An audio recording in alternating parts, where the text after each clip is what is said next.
What's going on, guys? It's your boy Big Hero Chris back at you with another one. If you're new to the channel, go ahead and subscribe, give me a thumbs up, ring the notification bell, hit me up on Twitter, TikTok, the community post.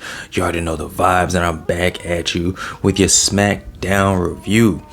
And this Smackdown, as all Smackdowns are, and all Smackdowns will be, was the Bloodline show, man. The Bloodline was all over the place. They were everywhere. We got in-ring segments, backstage segments, parking lot segments. You look under your chair, there's the Bloodline. You look behind you, the Bloodline's right there. What's that behind your ear? Acknowledge us. It's the Bloodline. And, you know, you're kicking off the show.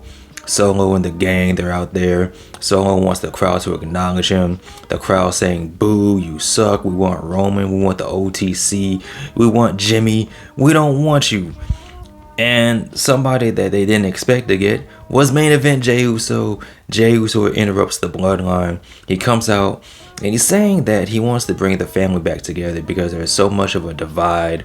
He doesn't like the way Solo was going about his business. He respects the fact that Solo was stepping out and doing his own thing, but he doesn't respect the fact that he's involved the Gorillas of Destiny. He doesn't respect the fact that he's involved Jacob Fatu, because he said that there was a reason that the Bloodline didn't want no parts of him, but for some reason Solo brought these dudes in, and Jay's not feeling that. And Solo the whole time was just looking at Jey like, listen, I don't care about nothing you said, big brother. You need to fall in line and acknowledge me. And Jey is like, nah, I don't think I will.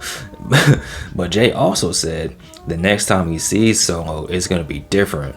So they're planting those seeds, man. There's planting those seeds for Jey to return with the OG Bloodline. And it's gonna take Jey some time, you know, to get back with his brother, get back with his cousin, you know, get this band back together, make the family whole again. Maybe they can go to Waffle House, I don't know. So later in the show, Roman and Jimmy pull up, and as they're making their way into the building, Jey's making his way out. Jimmy and Jey kind of have a moment, but Roman and Jey have a bigger moment. They're kind of eyeballing each other. Jey's looking at Roman like, man, I can't believe you're here, even though this is the show you are on. You know, it is what it is. And Roman looked at Jey and was like, listen, man, I'm proud of you. The whole family's proud of you. You're doing your thing. And Jey's like, I don't care about nothing you just said. No yeet. I don't know what it's gonna take for Jey to, you know, come around. We'll see, man. I don't know. We just gotta wait and see. But Roman and Jimmy are talking later, and Jimmy's like, man, we gotta get Jey back. And Roman's like, we tried that. He's not feeling this. We just gotta move on. And Roman said he's gotta do the next best thing, and that's acknowledge Solo. So we go to the main event segment of the night. Roman comes out, man. He has all the aura, the riz, whatever you want to call it. The crowd chanting for the OCC, and he said this is the last time you might be able to acknowledge him, because he has to acknowledge Solo. And Solo comes out, and they're having a face-to-face. They're having words. Roman's like, listen, man, I made a promise to my father that I'm gonna fix this. What do I have to do? And Solo's like, have you not been paying attention for the past several months?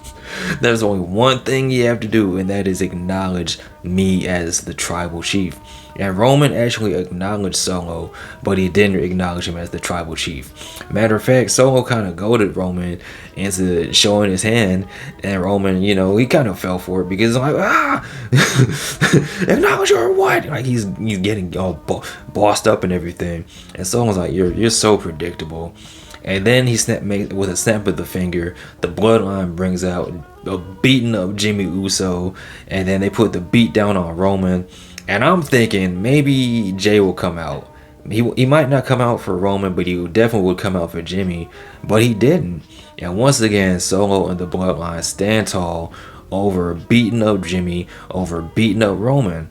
And a lot of people were thinking, I'm thinking this too, Jey has a Intercontinental Championship match this Monday on Raw where he defends his title.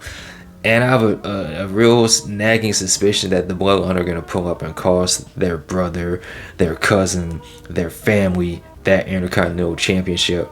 And that might be the catalyst to Jey coming back and getting him some revenge, and maybe linking back up. Maybe he brings Sammy. I don't know. But the reunion is coming. I can feel it in my jellies. I can feel it in my bones. I can feel it in my dreads that the reunion of the Bloodline is coming soon. As for the rest of SmackDown, man, we had 2 triple threat tag team contenders matches. The first one featuring Pretty Deadly, yes boy, DIY and the Street Profits. And this was a real fun match. You know, I didn't expect anything less from these 3 teams. You know, Pretty Deadly's doing their thing. This is the first time we've seen Pretty Deadly in quite a while. This brought warm feelings to my heart, man. I love Pretty Deadly. I love the Street Profits. I love DIY. I love everybody. But the winners of this first tag team match was DIY. And it was interesting because you had a double pin. Montez Ford pinned one member of Pretty Deadly. I think either Ciampa or Johnny Gargano pinned the other member. But the problem is Johnny pinned the legal member of Pretty Deadly, and that's what ended up getting them the win. And I was kind of like, I expected DIY to win, but I don't know.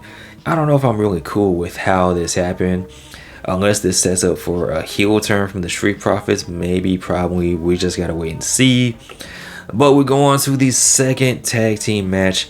And it is featuring Legado del Fantasma, A-Town Down Under, and making their WWE Smackdown debut, Alex Shelley, Chris Sabin, the Motor City Machine Guns. They actually have the Motor City Machine Guns name.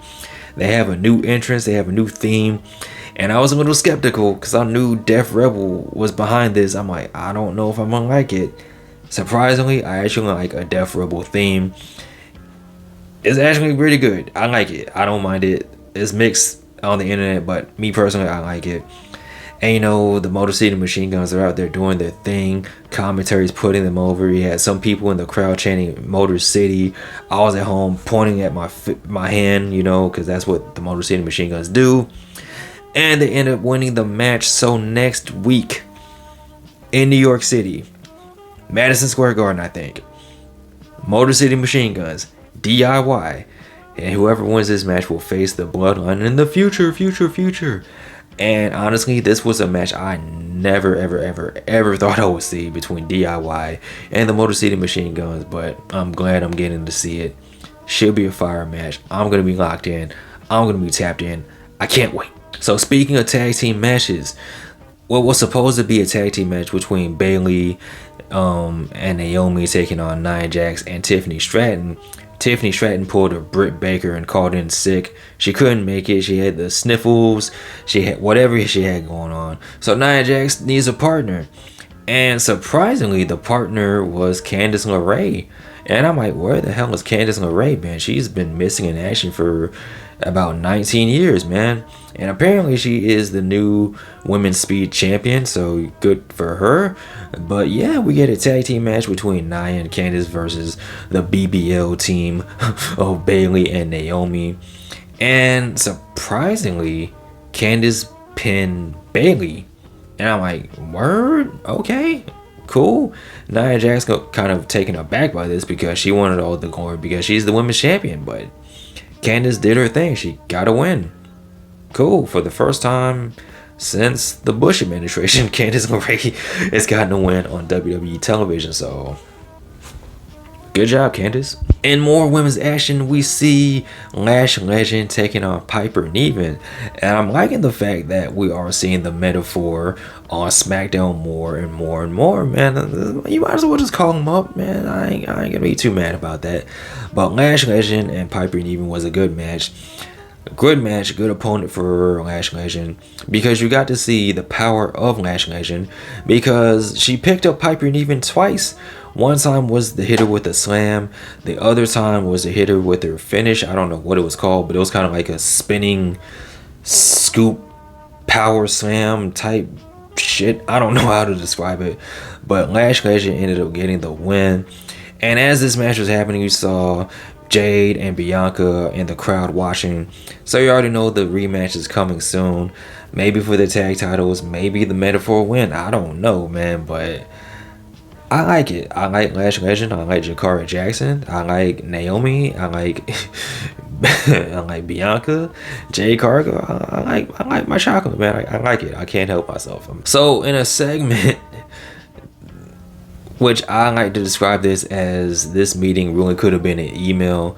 Yeah, Cody Rhodes come out and he's talking about the Crown Jewel Championship. He's talking about wrestling Gunther. And I'm like, I get it. Crown Jewel was right around the corner. You have to hype up this champion versus champion match. And ultimately, is Cody saying next week he's calling out Gunther for face-to-face to give his reason as to why this championship match means so much to him. Because Cody gave his reason. He talked about his daughter and winning the big one. And he was saying a whole bunch of stuff.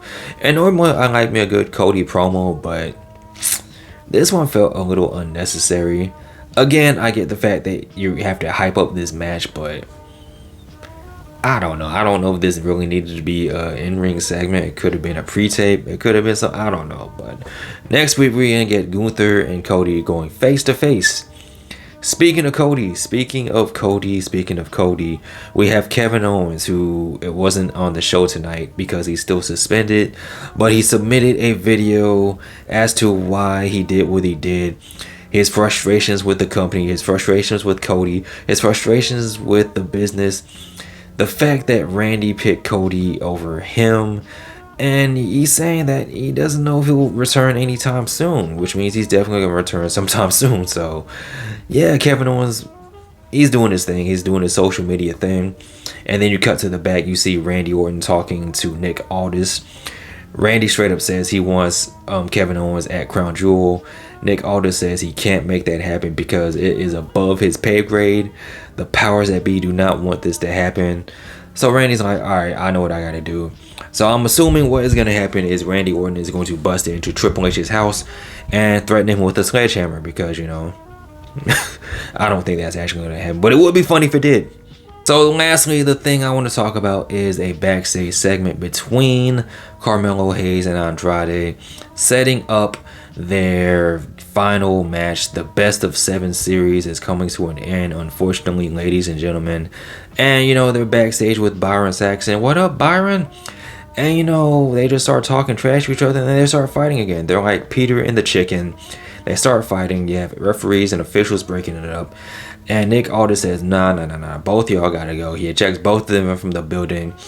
And he also announces that as a part of this match, there will be a special referee. And that referee is none other than that man that hates both Carmelo and Andrade equally, is none other than the man with everybody saying L.A. Knight, yeah.